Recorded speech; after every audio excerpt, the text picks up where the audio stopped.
গত বছরের ৫ আগস্ট সাবেক প্রধানমন্ত্রী শেখ হাসিনার ৪টি ফোন নম্বরের প্রায় ১,০০০ কল রেকর্ড মুছে ফেলার অভিযোগ উঠেছে। আন্তর্জাতিক অপরাধ ট্রাইব্যুনালের বিশেষ তদন্ত কর্মকর্তা তানভীর জোহা জানান, ওই দিন সন্ধ্যায় ন্যাশনাল টেলিকম মনিটরিং সেন্টারের তৎকালীন মহাপরিচালক জিয়াউল আহসানের নির্দেশে সার্ভার থেকে এসব তথ্য সরানো হয়। ওপেন সোর্স থেকে নিয়োগ পাওয়া এক ব্যক্তিকে দিয়ে কল রেকর্ড ও মালিকানার তথ্য মুছে ফেলা হয় বলে জানা গেছে।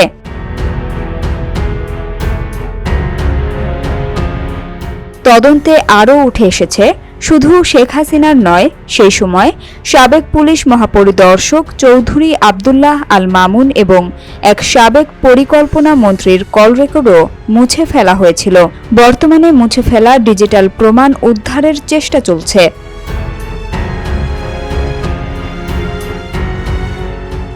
সূত্র জানায়, জুলাই আন্দোলনের সময় শেখ হাসিনা ৪টি ফোন নম্বর ব্যবহার করতেন।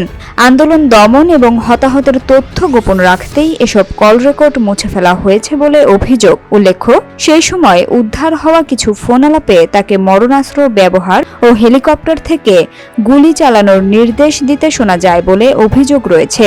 এই কল রেকর্ডগুলোই এখন তদন্তের মূল কেন্দ্রবিন্দু।